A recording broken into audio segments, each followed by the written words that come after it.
আসসালামু আলাইকুম রহমতুল্লাহ।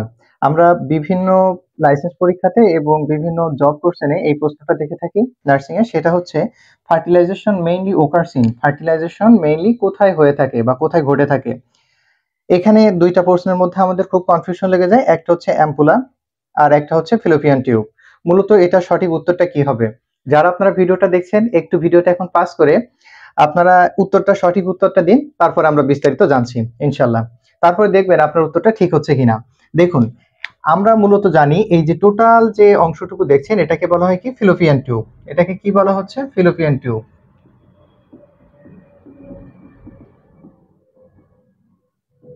টোটাল ফিলোপিয়ান টিউবের লেন্থটা কত? দৈর্ঘ্যটা হয়ে থাকে, লেন্থটা হয়ে থাকে 7 to 12 সেন্টিমিটার। কত? 7 to 12 সেন্টিমিটার। এখন এই যে ফিলোপিয়ান টিউবকে ডিভাইডেড ইন্টু 4 পার্ট, এটাকে কয়টি পার্টে ভাগ করা হয়? 4টা পার্টে ভাগ করা হয়। মূলত ফ্লোপিয়ান টিউবকে 4টি পার্টে ভাগ করা হয়। এখন এখানে দেখেন যে 4টা পার্ট থাকে, তার একদম যে ইউট্রেইন ইউট্রেইন এর সাথে যেটা হচ্ছে যেটা লেইং করা, মানে ইউট্রেইন টিউবের সাথে যেটা একদম লাগানো, এই একটা পার্ট থাকে যেটাকে বলা হয় ইন্ট্রামুরাল। এরপরে যে অংশটুকু থাকে আমি এখানে এখানে পার্ট 1, এখানে পার্ট 2, এখানে পার্ট 3 করে দিচ্ছি। এখানে আরেকটু লম্বা হওয়ার কথা, তো এটা আমি পার্ট 3 করে দিলাম। আর এখানে একদম যে লাস্ট অংশটুকু আছে এটাকে আমরা পার্ট 4 এ ডিভাইড করলাম। তো দেখেন এখানে যে প্রথম যেটা থাকে সেটা হচ্ছে ইন্ট্রামুরাল অথবা ইন্টারস্টাইটালও বলা হয়।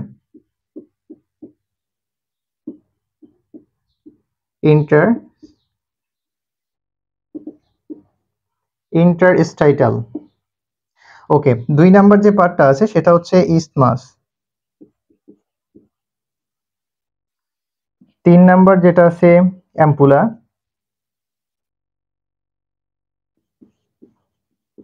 Ampullary portion.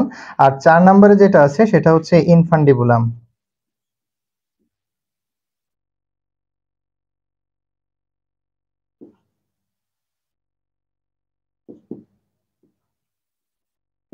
ইনফান্ডিবুলাম। এই যে 4টা পার্টে মূলত ভাগ করা হয়ে থাকে। এখন দেখেন এখানে যে ইন্ট্রামুরাল যে পার্টটা আছে এটা লেন্থ কতটুকু? এটা লেন্থ কিন্তু আমি ছোট করে এন দিলাম 1.25 সেন্টিমিটার। 25 সেন্টিমিটার। এবং এই যে ইন্ট্রামুরাল যে পার্ট এটাকে সব থেকে ন্যারোয়েস্ট পার্ট বলা হয়। এটা সব থেকে হচ্ছে কি চিকন অংশ, অর্থাৎ প্রথম যে পার্টটা আমরা দেখছি যেটা ইউট্রেইন টিউবের সাথে লেইং করে আছে, একদম লাগানো আছে, সেটাকে মূলত হচ্ছে এটাকে কি বলা হয়? এটাকে ফিলোপিয়ান টিউবের সব থেকে ন্যারোয়েস্ট এবং সব থেকে চিকন জায়গা, যেটা হচ্ছে কি ইন্ট্রামুরাল অথবা ইন্টারস্টাইটাল। এভাবে কিন্তু পরীক্ষাতে আসে যে which one is the narrowest part of fallopian tube. ঠিক আছে, এভাবে কিন্তু পরীক্ষাতে প্রশ্নটা আসে। এরপরে ইসমাসের যেটা আছে দেখেন এটার লেন্থটা হচ্ছে 2.5 সেন্টিমিটার। আর এরপরে দেখেন সব থেকে বড় যে অংশটুকু ফিলোপিয়ান টিউবের, সব থেকে বড় যে অংশটুকু যেটাকে সব থেকে ওয়াইডেস্ট এবং সব থেকে লংগেস্ট পার্ট বলা হয় সেটা অ্যাম্পুলা, যেটা অলমোস্ট 5 সেন্টিমিটার লেন্থ। এটার লেন্থটা কতটুকু? Almost 5 centimetre. এখন এই যে অ্যাম্পুলা, এখানেই মূলত দেখেন মেইনলি ওকার ফার্টিলাইজেশন হেয়ার। ঠিক আছে, এখানে হচ্ছে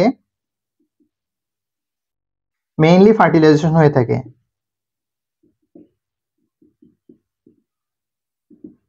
এখানে হচ্ছে মেইনলি ফার্টিলাইজেশনটা ঘটে থাকে। এরপরে যেটা আছে দেখেন সেটা হচ্ছে ইনফান্ডিবুলাম। মূলত ইনফান্ডিবুলামটা অনেকটা হচ্ছে ফিঙ্গার লাইক প্রজেকশন। তো এটা অনেকটা দেখেন এই যে এরকম ফিঙ্গার লাইকের মতো দেখতে, তো এই জন্য এটাকে ফিঙ্গার লাইক প্রজেকশনও বলা হয়। তো এই যে ইনফান্ডিবুলামকে মূলত ফিঙ্গার লাইক প্রজেকশন বলা হয়। এই যে এটার লেন্থটাও কিন্তু হচ্ছে লেন্থটা 1.25 সেন্টিমিটার। এই হচ্ছে টোটাল 4টা পার্ট। এখন প্রশ্ন হচ্ছে যে মূলত তাহলে ফার্টিলাইজেশন মেইনলি ওকার্স ইন কোথায় ঘটে থাকে? আমরা কি তাহলে ফ্যালোপিয়ান টিউব দিব নাকি অ্যাম্পুলার দিব? তো এখানে দেখেন এইটুকু বুঝতে গেলে আমি ছোট্ট একটা প্রশ্ন আপনাদেরকে বুঝাই। দেখেন বাংলাদেশের বাংলাদেশের দ্বীপ জেলা কোনটি বলুন তো? দ্বীপ জেলা হচ্ছে সঠিক উত্তর, আমরা জানি কি ভোলা। ভোলা। এখন ধরেন আপনার পরীক্ষাতে আসলো যে বাংলাদেশের দ্বীপ জেলা কোথায় অবস্থিত? বাংলাদেশের দ্বীপ জেলা কোথায় অবস্থিত? কোথায় অবস্থিত? এখন এখানে অপশনে আছে, আমি ধরেন জাস্ট 2-3টা অপশন দিলাম। কতে আছে বরিশাল, খতে আছে খুলনা এবং গতে আছে সিলেট। সিলেট। এখন আপনি সঠিক উত্তর কোনটি দিবেন? দেখেন তো বাংলাদেশের দ্বীপজল অবস্থিত ছিল কোথায়? ভোলা।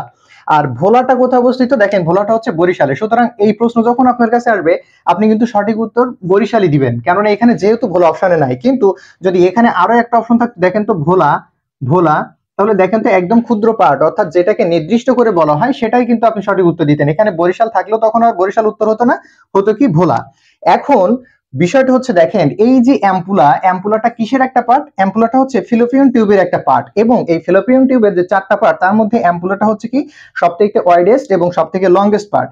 এই যে পোর্শনটাতেই মূলত কিন্তু মেইনলি ফার্টিলাইজেশন ওকার হেয়ার, এখানে কিন্তু মূলত ফার্টিলাইজেশনটা ঘটে থাকে। তাহলে যখন ফার্টিলাইজেশন মেইনলি ওকারস ইন দেওয়া থাকবে, যদি ফিলোপিয়ান টিউবও থাকে অ্যাম্পুলাও থাকে, তাহলে আপনি কোনটা সঠিক উত্তর নেবেন? ঠিক এই প্রশ্নটার মতো।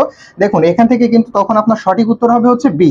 তখন কিন্তু আপনি আর এ নিতে পারবেন না, ঠিক আছে? তখন আপনার সঠিক উত্তর হবে কি অ্যাম্পুলারি পোর্শনে মূলত ফার্টিলাইজেশন মেইনলি ওকার হয়ে থাকে। আর যদি এখানে অ্যাম্পুলাটা না থাকতো, যদি এখানে অ্যাম্পুলাটা না থাকতো তখন কিন্তু আপনি ফার্টিলাইজেশনটা মেইনলি ফিলোপিয়ান টিউবে হইতো।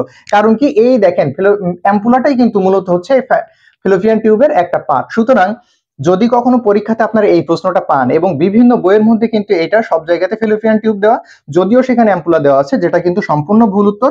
যদি এখানে অ্যাম্পুলা থাকে, যদি অ্যাম্পুলা থাকে তাহলে this is the best answer for this question.